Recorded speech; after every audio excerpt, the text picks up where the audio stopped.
This episode is brought to you by Mubi, a global streaming service dedicated to elevating great cinema. Be sure to catch the cult classic The Fall, now streaming exclusively on Mubi in a spectacular new 4K restoration. Filmed across 24 countries over a period of 4 years, Tarsem Singh's ostentatious epic sees a bedridden stuntman played by a magnetically pace spin an escapist fantasy for a hospitalized young girl. You could start streaming this film and more for 30 days free at mubi.com/citycast. That's mubi.com/citycast.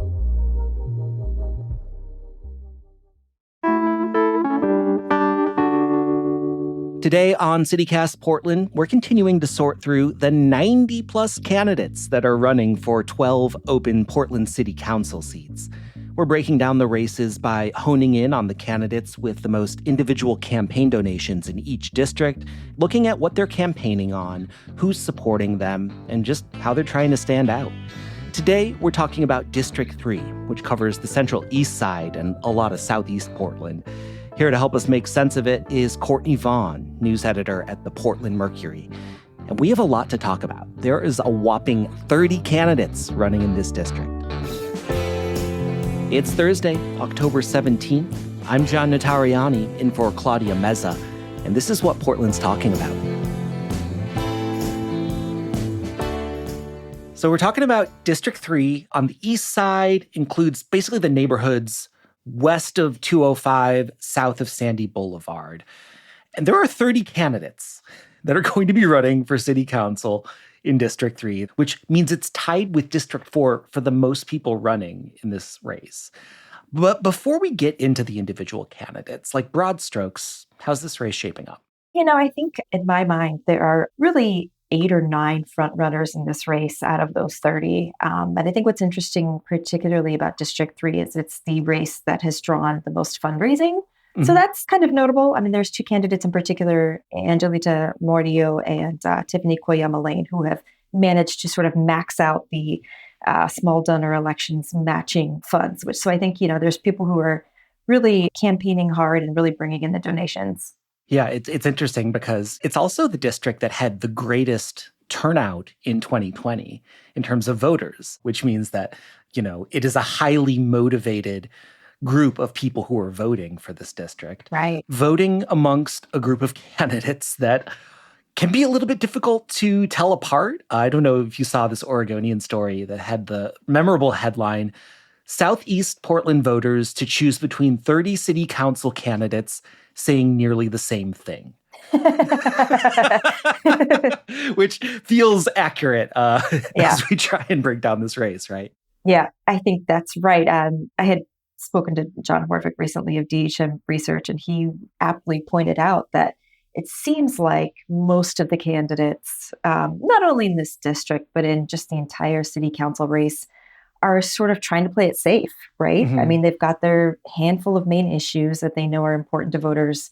And I think they want to prove that they know what's top priority, but it is really hard to sift through the jargon and the campaign statements when you've got 30 people. And you're right. I think there's way more similarity than there are differences here.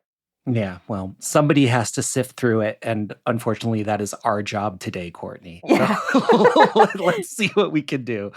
Obviously, we can't talk about all 30 candidates. So we decided to take a look at the top 6 candidates in this district, ranked by the number of individual contributions that they've received, right? We're not looking at the people necessarily who have the most money, although there are some correlations there. We thought whoever is getting the most number of individual donations sort of might give us a picture of the community support that these candidates have. So you've already mentioned a few of them, but let's go through from the most individual contributions in this list. Number 1, Tiffany Koyama Lane. As of October 11th, had 2,355 individual people who had given contributions. What's Koyama Lane all about? Yeah, Tiffany Koyama Lane is a teacher in Portland Public Schools. I think she's definitely got a little bit more of a progressive agenda. And you're right, she's really worked hard to connect with voters. And I think being a teacher is working well for her. She's got that charismatic energy that you would expect from someone who has to interact with children all day. In second place, another name that you already mentioned, pretty close towards the top of the numbers in fundraising, Angelita Murillo. Yeah. Angelita works for Partners for a Hunger-Free Oregon, which is a nonprofit.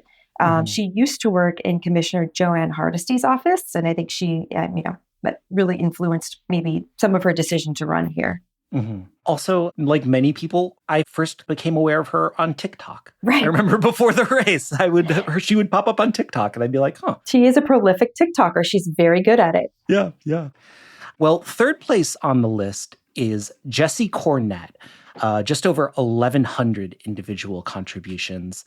Also someone who has spent some time in government, working for some pretty major leaders. Yeah. I think Jesse's played a few different roles. He's kind of got an eclectic background. He's been a college professor, previously worked for Senator Bernie Sanders, which I think was probably the most notable role. He also serves on the board of Oregon Recovers. And, he's kind of been doing things that are politically adjacent for probably more than 20 years. So this probably feels like a little bit of a natural path for him. Yeah, also spent some time in Earl Blumenauer's office, right? That's right.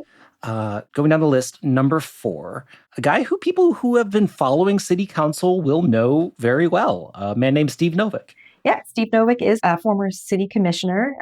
He's looking to make a return to office. And so far, it looks like he's drawn broad support. Generally seems pretty well liked, particularly among other local elected officials who've worked with him before. Steve Novick was basically the reason we have the gas tax now. He really tried to find a funding source for PBOT. So he was behind some pretty monumental policy while he was in office, and we'll see if he makes a return. Some interesting things going on with Steve Novick when we talk about endorsements. We'll get to that a little bit later in the conversation. Going through the list, down to number 5, there's a number of young people that are running in this district as well, and this is one of them, Daniel DeMello. Yeah, you're right. Daniel DeMello is another young person. I think he runs a little more to the center with his political agenda, but I hear him calling for more enforcement of the city's camping ordinance, but I think he also bills himself as, a budget watchdog type candidate. Accountability is important to him. And, he's gotten endorsements from some public safety union groups. So, he's previously worked on a commission for the county, and I think he's billing himself as the young candidate who can sort of work for the future, but also not be shy about tackling these issues. Yeah. Then finally, the 6th most individual contributions so far in District 3, Rex Burkholder. What's Rex all about? Yeah, Rex is, he actually served on the Metro Council years ago, and he was in that position for over a decade, kind of an environmentalist. That's in his background. I think he's currently at a consulting group, but he's a really outdoorsy guy, so he'll talk to you about, cycling and bike lanes and everything. It's been a while since he served on Metro Council, but I think he's been sort of trying to pay attention to what's going on. And, climate issues seem particularly important to him, as well as tackling the obvious issues like homelessness and affordable housing. He seems like a really pragmatic guy. Really easy to talk to for what that's worth. And he has had a hand in a number of ballot initiatives in recent years too, right? He had a hand in Measure 114, the gun violence prevention measure, also had a hand in Measure 110. I believe you're right about that. I think he's kind of been playing some roles behind the scenes, and this is his attempt to kind of bring those to the forefront and say, well, I don't want to be behind the scenes anymore. I think I should be at the table. Yeah. Well, those are the top 6 candidates right now. I mean, again, we are carving 6 out of a list of 30. But of these frontrunners, we did say that there isn't really that much political variation here, that a lot of them are campaigning on the same things. But if we were to sort them in terms of who's more progressive, in terms of who's taking a more moderate path, how would you sort these 6 candidates? Yeah, that's a good question. I would put Tiffany Koyama Lane and Angelita Murillo in the top of the progressive camp, if you will, based on their policy stances on homelessness and housing.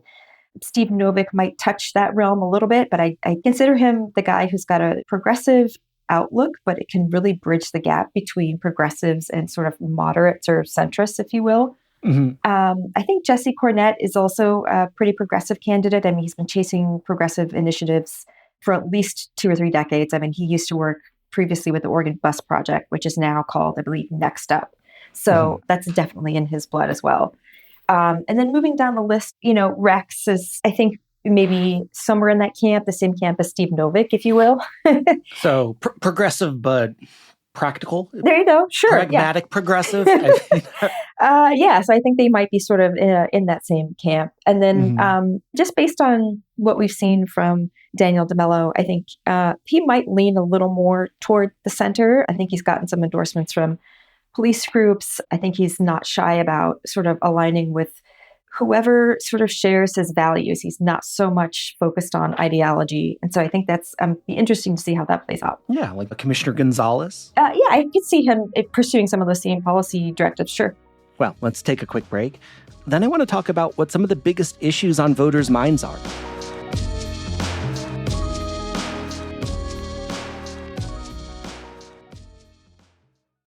This is an ad for BetterHelp. Welcome to the world. Please read your personal owner's manual thoroughly. In it, you'll find simple instructions for how to interact with your fellow human beings and how to find happiness and peace of mind. Thank you, and have a nice life. Unfortunately, life doesn't come with an owner's manual. That's why there's BetterHelp Online Therapy. Connect with a credentialed therapist by phone, video, or online chat. Visit BetterHelp.com to learn more. That's BetterHelp.com. Ryan Reynolds here from Mint Mobile. With the price of just about everything going up during inflation, we thought we'd bring our prices down. So to help us, we brought in a reverse auctioneer, which is apparently a thing.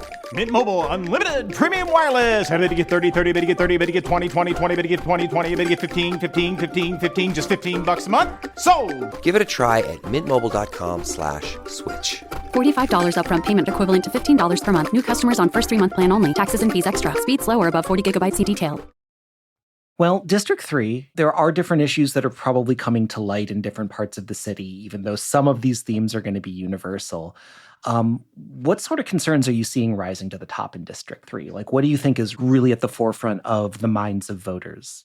You know, that's a good question because we asked candidates in this district and we got really varied answers. But from most of them, you're going to hear talk about housing and homelessness is number one, especially because this encompasses the central city. But then we also heard a lot about, the need for economic growth. And there are quite a few candidates, I think, as well as voters who are concerned about environmental issues. This does also encompass, Inner East Side Industrial and some other industrial parts. But, we also, when we were speaking to candidates, we asked them about the prospect of a new Live Nation music venue.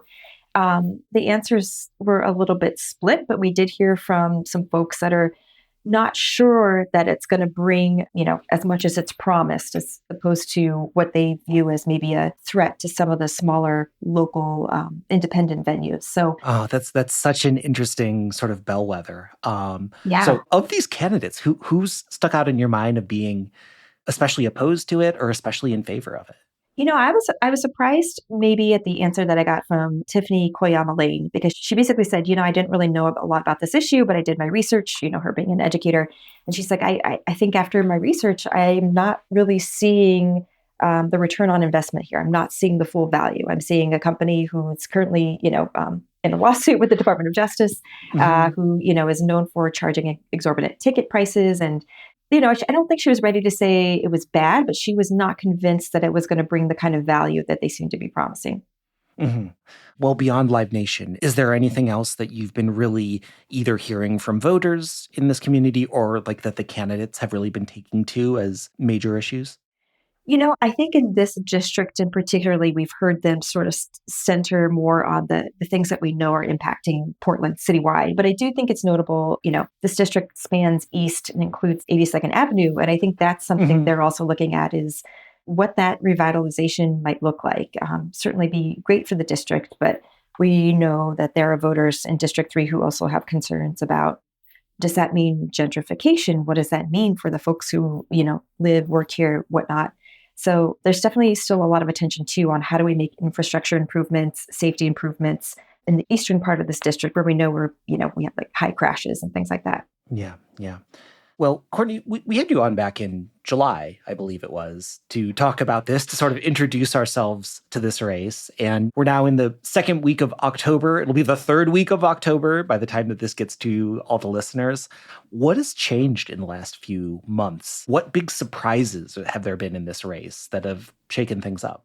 I think what's most surprising is just the number of late entrants.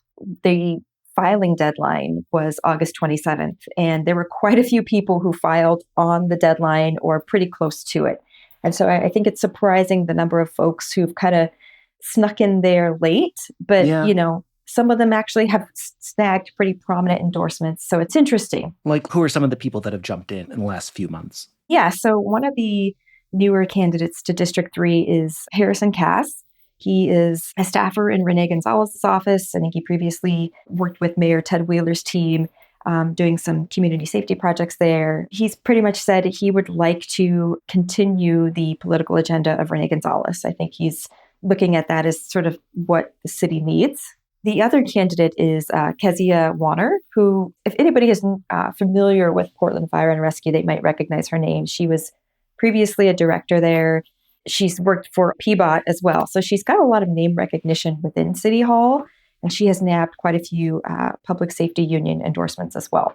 That's interesting because, these people aren't in the list of the top individual contributions because they've been late entrants. But what I'm hearing here is these sound like more moderate candidates than a lot of the people who are in the race. Like, do you think that they just saw that there was an opportunity for someone outside of the progressive lane that a lot of the current candidates are going after? I think that's fair. I think it's possible that they sort of looked at the roster of who was running and felt like maybe that was not the direction that city council needed to go to really fix things. So I suspect that might have been part of it. And they probably were mounting some support behind the scenes before they made the formal announcement. But they do seem to sort of be beating that drum, if you will, of, we need to sort of look at less progressive policies and more just sort of clamp down, get it done, law and order, if you will. Yeah. So are you seeing the other leading candidates like reacting to this? Like, is anyone sort of changing their message, or is it just sort of opening up the debate? I think that's a good question. I haven't seen any overt public messaging that suggests that they're directly responding to that. But I know personally, there's definitely some folks in the race, even outside of this district, who are really concerned about who becomes the next mayor. I think they don't want to see folks with the same policy agenda as like Commissioner Renee Gonzalez elected. They feel it's sort of a threat to the city, if you will. I'd be interested to see if we end up with, a slate of councilors in District 3 that are maybe just like diametrically opposed on some issues and have to kind of figure out how to make it work. Oh my gosh. Yeah. Well, we're talking on Friday, the 11th. I know that within the next couple days, we're going to be seeing a lot more endorsements coming out. The Oregonians coming out, Willamette Week endorsements are coming out, your paper's endorsements are coming out. But keeping all of that in the bag right now, what else have we been seeing about endorsements? Like, has there been any interesting movements of candidates getting endorsed by major players or like major organizations? Like, how is that shaking out? Yeah, I think, going back to Steve Novick, one of the top fundraisers in District 3, he has, gotten endorsements from like the Portland Police Association, that's the police union. And so I think that kind of signaled that, he seems to be a progressive guy, but he also wants to sort of bridge those divides, if you will. I think he's maybe one of the candidates who can bridge those political divides. And, we asked him about that. And he said, look, there's a lot of city employees in the police union, and I'm not going to, ignore the concerns and questions from a large swath of city employees. I want to give them my time. I want to answer their questions. And, that seems fair enough to me. Did you happen to ask him about getting endorsed by Chloe Eudaly, who was the person who had kicked him out of office and stole his city council seat once upon a time? It's funny. I didn't ask about that, but I remember a while back when Chloe announced that Steve Novick was maybe mounting a return to office. This was before he filed. And she said, I like him. I think you should vote for him. The only reason I took that seat is because it was the one I thought I could win. And she really didn't have anything bad to say about him. So it's just, this strange relationship there. Yeah. What else? What other endorsements jump out at you? So when we talk about endorsements, the two recent entrants to District 3, Harrison Cass and Kezia, have picked up a lot of the public safety union endorsements. When it comes to candidates like Tiffany Koyama Lane and Angelita Murillo, they're picking up endorsements from other labor unions as well as nonprofits that are centered on things like housing policy, food security, and sort of just like those basic needs. A lot of nonprofits that also do work in like the realm of like racial equity. So I think that's not surprising. I think we expected to see a little bit of that. And it's not over yet. The endorsement game isn't over yet, right? Yeah. There's a lot of people that feel like viable candidates in this race. Like, as, ballots are coming out, like, what do you think could be the thing that's going to, help kick some people into being real frontrunners? That's a great question. I think definitely some of the candidates have been making a sort of final weeks push, right? Some of them are really digging in hard, pounding the pavement, so to speak. And I think the thing that's really going to determine what how they connect is just what they've been doing already. I really think that when voters get their ballots, they're trying to think of the candidates who have name recognition. They're trying to think of the ones that resonated with them. And, if you're a candidate who's been campaigning for a year or more, you've got that head start, right? They've seen your signs, they've seen your messaging.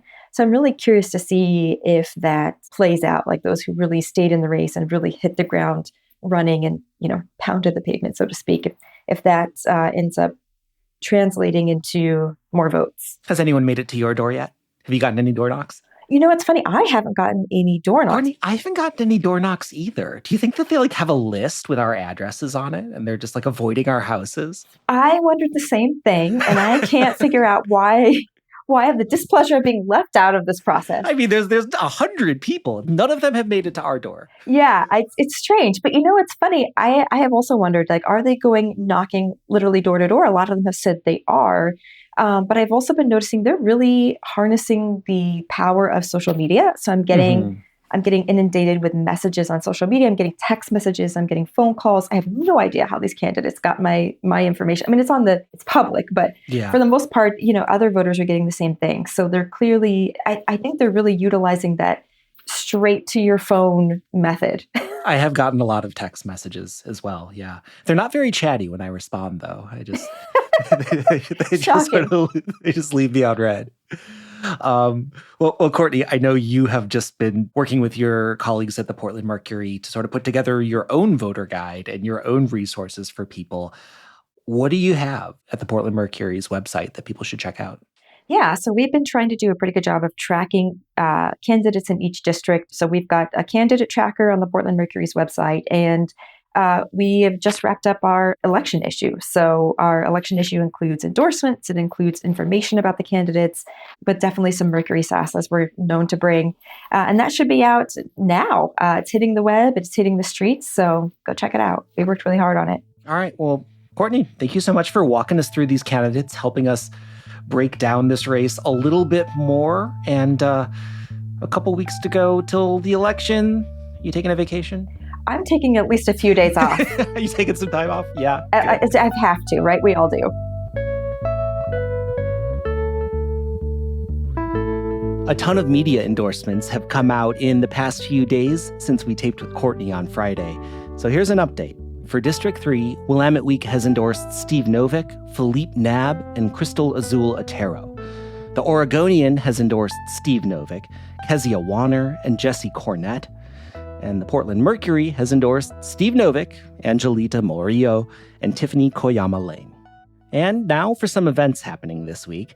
Every Thursday on the show, we like to bring you some recommendations to help you plan your weekend. Here's what we got. On Friday, the Pulitzer Prize-winning writer Hernan Diaz is reading from his new novel In the Distance at Powell's City of Books. The book plays with the conventions of historical fiction in a story about an immigrant's experience in the American West. Then on Saturday, there's a trippy new exhibition opening at the Portland Art Museum, Psychedelic Rock Posters and Fashion of the 1960s. It features over 200 posters as well as vintage fashion pieces that help to define the psychedelic era. It's free with museum admission, and it's going to be open until March. Finally, if you're looking to load up on carbs for the winter, Portland's second annual Bread Fest is happening this Sunday at Portland's Factor Building on Southeast Madison Street. It's exactly what it sounds like, a farm-to-table market showcasing all things bread, flour, and pastries. For even more local news and events, sign up for our daily newsletter, Hey Portland. You can find a link in the show notes.